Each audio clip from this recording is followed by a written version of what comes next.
instructional, and I have returning officers with me in studio this evening that will be guiding us through the process of how to vote come Tuesday. I'm joined by Mary Ndongo. She's the returning officer, Kamukunji constituency. Thank you very much for being with us. And I'm also joined by Martin Simoto, who is the returning officer, Langata constituency. Later on, we'll be forwarding your questions to Joyce Ekwam, who is the manager, voter education with the IEBC. Let's get started with it. And I'm going to be reading out, of course, your comments and your questions as well as we proceed. So we have 6 ballot boxes with us here in studio. I can see governor. We also have a woman member of National Assembly. We also have the senator. We have the member of the county assembly.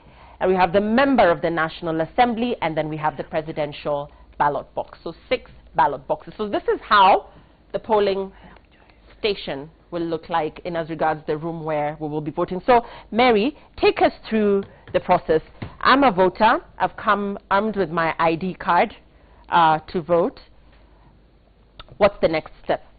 I want to welcome you, Lillian, to the polling station, citizen polling station. We've opened at 6 a.m.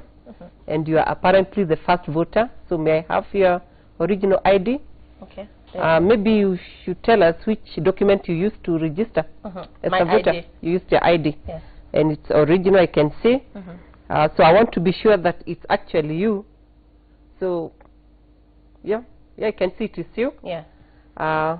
Then I will invite you to put your finger here so that we can identify you. So this is the KIMS. Yes, this is the KIM kit. We want to identify you using your biometrics. Okay. So place your fingerprint here. First finger. Okay, right here. Yes.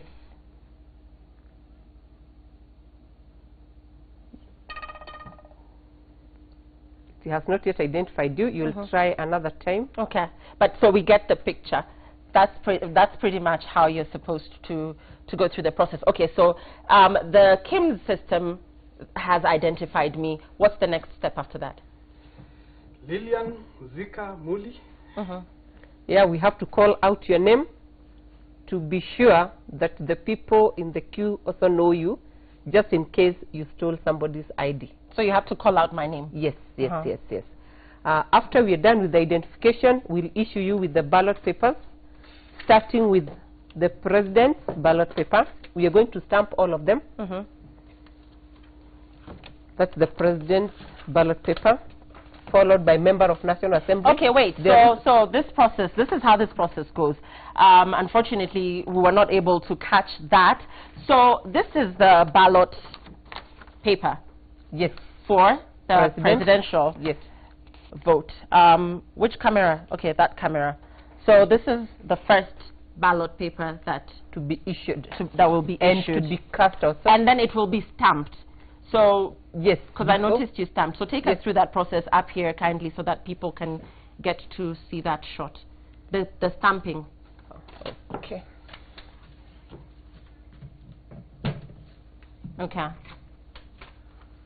Remember, after stamping, we fold the paper horizontally so that we avoid, for example, if you are an assisted voter and you're using your finger for identification, I mean for marking, we don't want the ink to fall over the other person.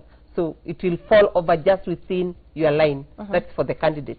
So that's why we insist that when you get the ballot paper you've marked, you fold it again the way we have folded it for you. So the clerk will actually fold the ballot paper for you. Right. And then, next step? After you've gotten all, they've all been stamped. So I'll actually get 6 of these. 6 of them. Which will all be stamped? Yes. Okay. Then after that, we go to the ballot booth. Yes. There. Together? No. That's me by myself. You go to the booth and mark the ballot papers. So this is me by myself because this is a secret ballot process. It's a secret ballot, but I'm watching. I'm watching to see what you're doing, just in case you're producing something else besides the ballot papers that I've given you. And that's why I've set the ballot booth in such a way that I can see your back. Right. You expected to just mark your ballot paper from there. If you remember, even taking selfies is not allowed. Oh. So if I watch and I see you looking for something in your pocket, that is not right. I'll be interested to find out what you are doing. We have provided you with a pen, so once you get there, you pick our pen. So I can't use my own pen? No, you will use our pen that we have already provided. Okay, so there's a pen here. This is the polling booth, and I'm going to turn. Yes. And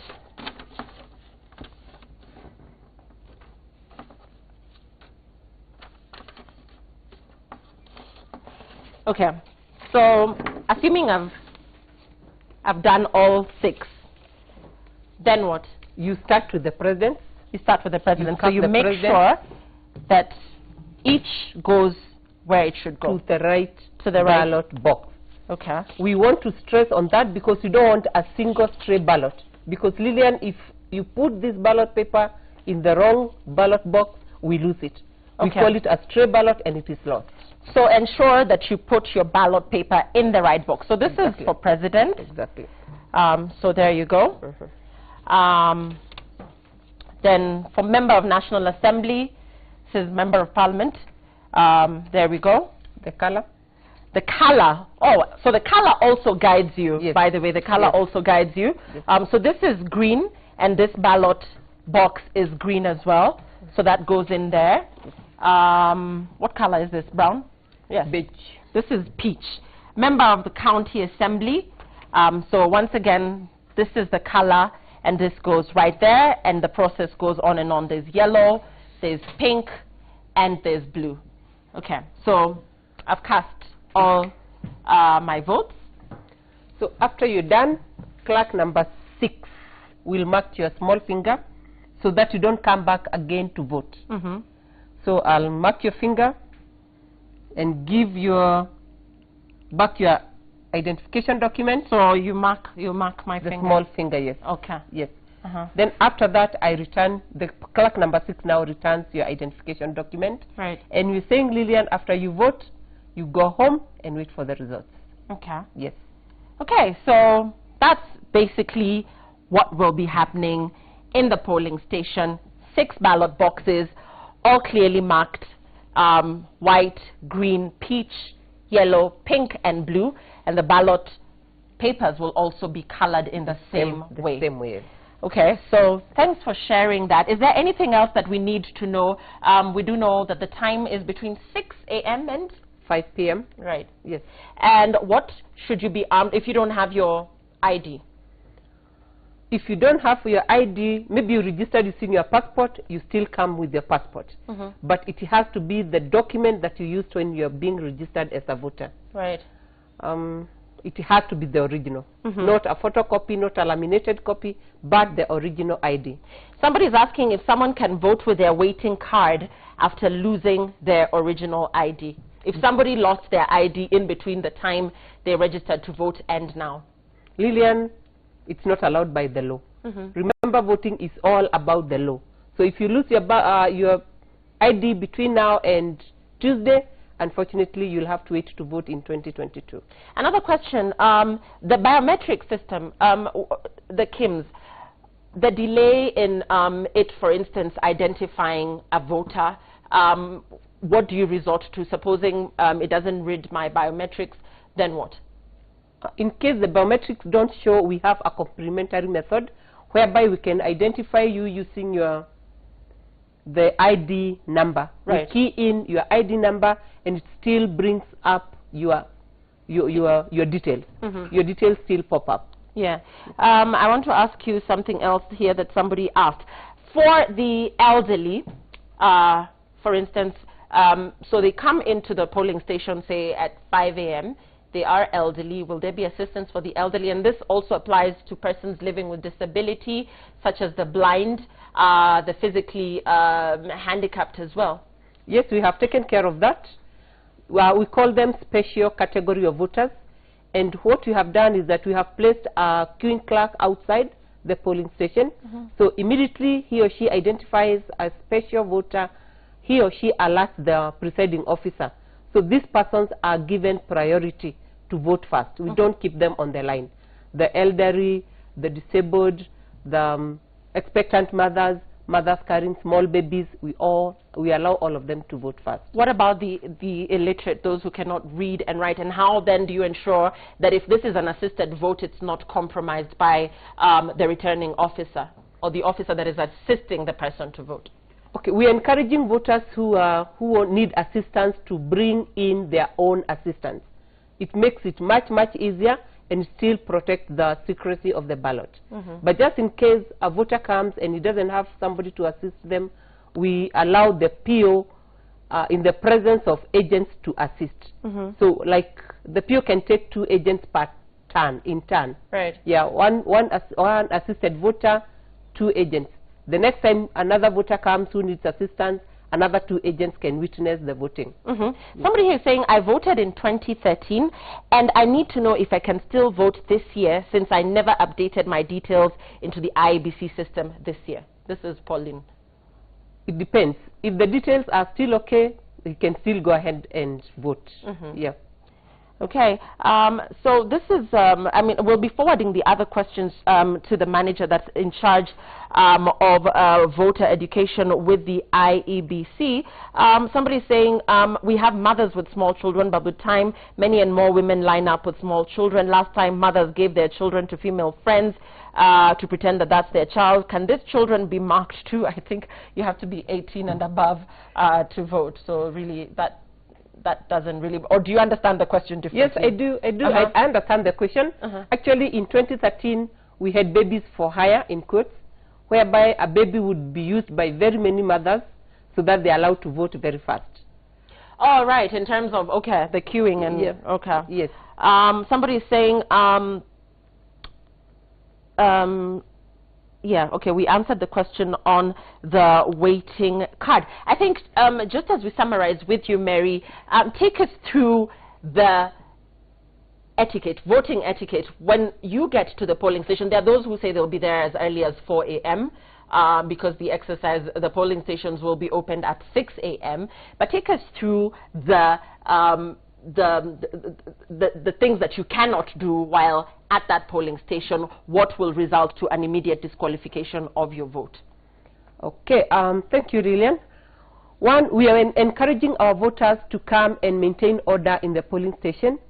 And like we have just closed the campaign period, so we don't expect anybody to come with party regalia, something like jackets or sweaters or any material that portrays anything to do with campaign. So we want people to come and maintain order. We also want people to come and be cooperative with the election officials. For example, it's good to queue, follow the line the way it's supposed to be followed, and cooperate in each and every point, at each and every point. Once you get to the booth, we expect you to do nothing else but mark your ballot paper, then cast it, take your document, and go home. We are encouraging people not to stay at the polling station once they have voted, because Lillian, you know that can also result to a bit of chaos. But after you have voted, you just go home and wait for the results from there.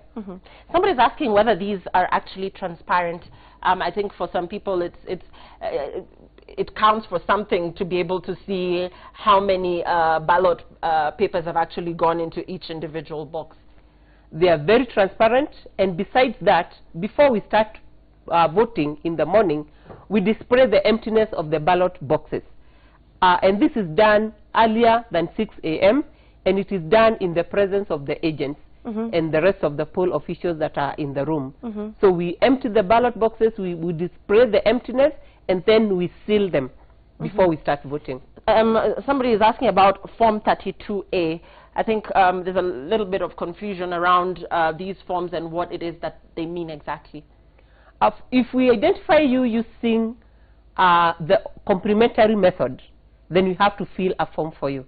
The PO will have to fill a form manually to say that you are not identified through your biometrics, but rather we used your alphanumeric details, like the way we got your ID number, and that is what helped us get your details from the KIEMS. Okay. Yes. So how many people are we expecting per polling station? Maximum 700, maximum. Okay. So it can go to as low as even 300, 200, but not exceed 700. Yes. Okay, so I think the other questions will be forwarded to Joyce. Joyce is in charge of voter education. Joyce Ekwam, she's the manager of voter education. Joyce, if you could join us here on set. There are questions around the voting exercise, and particularly these ballot papers and what a spoiled vote is, Joyce. Our viewers are asking, what is a spoiled vote? Supposing, you know, I get there and I do something that is not in order, how then do I reconcile that, and how many times can I ask for another ballot paper if indeed I feel that I've not voted correctly? Thank you so much, Lillian. There are so many categories of ballot papers after marking. There is one that we call a spoiled ballot. And a spoiled ballot is the one that a voter has realized that they've marked wrongly and they don't want to proceed with it in casting. So they take back this spoiled ballot to the clerk for replacement. So a voter has 2 more times to get a replacement. For example, you're given the first one, you spoil it, get it back to the clerk, you're given a second one, then you spoil that one, you go for a third one. So the replacements are 2 in addition to the first one you're given. So, but we are encouraging voters not to really spoil their ballots. And I would want to make clear to Kenyans that spoiled ballots do not go into the ballot box. They are captured, or they are returned or redeemed before they are inserted into the ballot. Yes. Another question that's coming in. So I come into the polling station and I'm only interested in voting for the presidency. That's the only ballot box that I'm interested in. Will I still be issued with the 6 ballot papers? And what happens to those that I choose not to fill? Okay, the law is very clear. Remember, everything that we do is embedded on law. The law says that a voter shall be given 6 stamped ballot papers, shall receive 6 stamped ballot papers. And the question now is the one you've really stated, that if a voter is not willing to vote in any other elective position, is only interested in one, for example, what happens to the other 5? We encourage every voter to cast 6 ballot papers. You know why, Lillian? It's because we give a ballot paper reconciliation after 2 hours. For example, in this polling station, we would have 300 registered voters. In every 2 hours, the presiding officer is expected to give a report of, say, by 9 o'clock, there are 50 people who have turned out to vote in that polling station. And therefore, simple mathematics, if it is 6 ballot papers times 50, you expect that it is say 300 ballots that have been used. So to make the work of IEBC easy, we request that every voter marks those 6 ballot papers and casts them, so that we don't have a variance. But it is when you are counting. I mean, it is okay if you choose to come in here and vote for, say, governor and president. That is still in order. Look, we also encourage people to elect leaders. You know, even if you don't elect an MCA, for example, that MCA that will have been elected by other people will still be championing your rights in that local assembly. And therefore, we need to put that very clearly to every voter, that it is good and it is honorable and it is a civic duty actually to cast those 6 ballots. And therefore, there's no room, as in running away from electing leaders of your choice. Okay, but then I still insist, Joyce, it is still okay if you choose to just cast those 2 individual ballots for whatever position you choose to, and not fill the other ballot papers.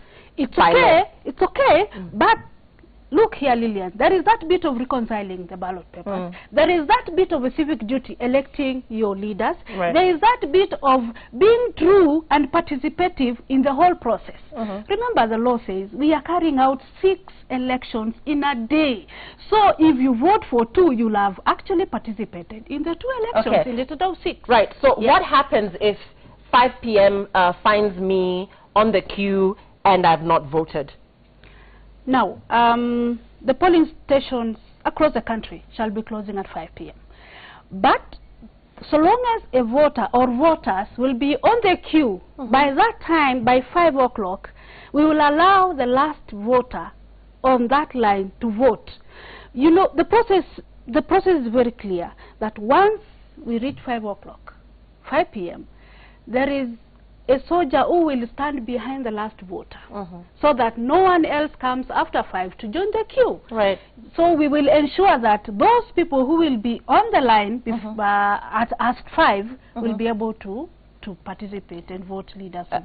Somebody else here is asking, how can I know my polling station, where to vote? Now, there are two ways of doing it. Kenyans, we have put a number, 70,000. Just send your ID number or your passport number to 70,000, and that SMS or short to the number 70,000. 70,000. Send your ID number or your passport number, whichever document you registered with, to 70,000. You will get your polling station. Number 2, we have already pinned the polling station register on those polling stations. Kindly requesting the Kenyans to just go to the polling station and check, so that 8th of August will not have any problem. So where exactly, somebody's asking, is the ballot paper stamped? And if it is stamped at the front, won't it blur the image? All ballot papers are stamped at the back. What we stamp on the front is the counterfoil. The bit that remains on the booklet is what is stamped on the front. Right. Yeah. And you know, Faraha Kevin here is being a bit tricky, but I think we need to ask this question. Those ballot papers you're using in studio, are they the extra ones that were ordered, or they have begun being spoiled in that process of teaching? Why mark something with ink? Do you mean the system can't recognize any repeat? So I think this pointing at the issue of the extra ballot papers, I think 1.2 million, which exceeded you know, what is lawfully provided or constitutionally allowed by 6%. We've had this discussion extensively on Citizen Extra, but the issue of the extra ballot papers, first of all, just clarify that these are not sample ballot papers. They're sample, and they actually have the word sample written on them, and I can actually confirm that. The booklet.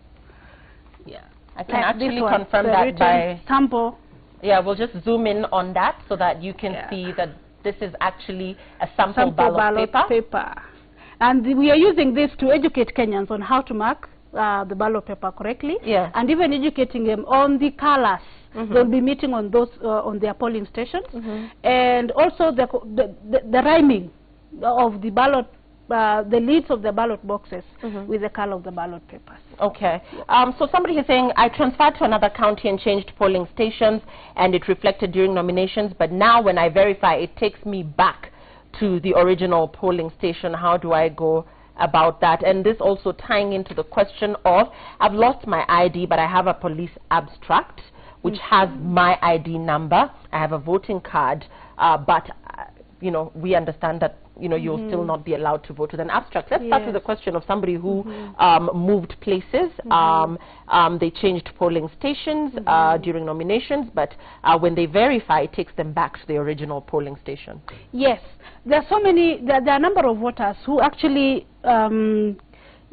gave us their request for change of polling station. So many times that the commission decided to take them back to the original polling stations, because we received more than one request. You move from one polling station, another time you are found in another time you are found another, and we found a situation where instead of just, remember, Lillian, registering more than 2 times, an offense. Yes. And therefore we decided, now this voter who moved from a station to another, we really need to, the commission made a decision to take them back to where they belong, to allow them to vote. Right. Yeah. So I want to talk about timelines as we begin to close, and we have so many questions surrounding this exercise, Joyce. Somebody is talking about this timeline. Between 6 and 5 p.m. That's ideally the time that you should find your way to the vote, to the polling station. Yes. Somebody is saying, if the kit fails to work, does it mean that every voter will have to fill the Form 32A before voting? And if yes, what would this mean to the voting timelines, considering areas under curfews? We went through, you know, that process here with the team from the IBCO team, and, you know, she was kind enough to tell me that if indeed your biometrics are not read, that then you will have to fill that Form 32A manually. So you can imagine if at least 700 people or half of that 350 have to do that manually, how time-consuming that will be. First of all, we would want to assure Kenyans that the KIMS kits will work, will identify you, and we have done our research, and we have found that the maximum length of time a voter takes in a polling station from the time they are identified to casting the ballot and moving out of the station is 5 minutes. So remember, it's not like you taking your whole 5 minutes then before the other one comes. You know, once you are identified, you move to the next step and the other one comes. You know, these KIMS kits will work, and we are assuring Kenyans that everything will be okay in the polling stations, and we are urging them to come out in large numbers to exercise their democratic rights. Are you guys going to be allowed to vote, IEBC officials? Are you going to be voting? Yes. For those so who somebody has asked this, I think this also points at the rigging and you know, the transparency that you talk about as the IEBC, seeing that you're in charge of this process. Then how do you as officials also then vote, and how are we assured that you're going to do it in a fair manner? Yes, I want to tell Kenyans that IBC officials are also Kenyans. They have the alienable constitutional right to elect leaders of their choice. So for those whose their nature of work will allow them to vote, yes, they will cast their vote. And for those who will be having other duties to perform for this country, they will not vote, just like the security officers who will be posted out of their stations, and even their presiding officers will be posted on the stations. Then that means that those will not be able to cast their ballot. Yeah, the indelible ink. Somebody here is saying, hi Lillian, my question to Joyce is, when the KIMS kit fails, if that happens, a hypothetical situation, you'll use the manual register to identify the voter. What happens if the voter comes back after knowing that the KIMS kit has failed and has managed to wash off the indelible ink? How will you make sure such a voter does not vote twice? Look, this indelible ink is indelible. It's not easily removed. Yeah. And if you go applying whatever substance, then it's removed or something. Remember, we have extra kits. Just in case this one fails, we will actually replace. And these kits are fitted with SD cards bearing the register. So it's like the way you remove your SIM card from your phone. It will go with every other data that you will be having in there. So we will fit this SD card into another KIMS kit, and the voting procedure and the voting will go on undisturbed. The issue of the babies, I forwarded this earlier on. Somebody is saying that I think the best thing that IBC can do about the issue of mothers hiring babies is to mark the small finger of the baby together with her or his mother. I mean, this issue of hiring babies is actually a concern from 2013. Yes, and we actually are saying that it is possible to mark the baby's finger. But I'm just throwing this challenge to that mother who gives out her baby for such a use. I don't know what kind of a mother are you. I'm urging Kenyans, really, especially mothers, to respect their babies, to respect the voting procedure, and to respect even the idea of Kenyans are really having other things to do apart from voting, and they would want their time respected. And each one of them allowed the 5 minutes to vote. And therefore, this is a warning to such mothers. You know, you're given a preference a preferential treatment, having that baby, even to bypass others who could be having a health problem for you to go and vote. So don't abuse that privilege. And there is an electoral offense as well. It is. So somebody here wants, and this is the final question, a clear answer for the unmarked voting papers, where a citizen votes, for example, president and woman rep. I have 6 ballot papers. I have chosen to vote for the president and the woman rep. How do you reconcile those ballot papers that are unmarked against the ones that have actually been marked? Look, we will, a voter will have received the 6 anyway from the beginning. So I will proceed, mark maybe the 2, and leave the other 4 unmarked. Then in such a case where you feel actually you don't want to participate in these other 4 elections, then go cast that ballot. And you know what means? That means is that you will have spoiled. You will have that vote that that paper that will not have marked will be rejected. That is a spoiled vote.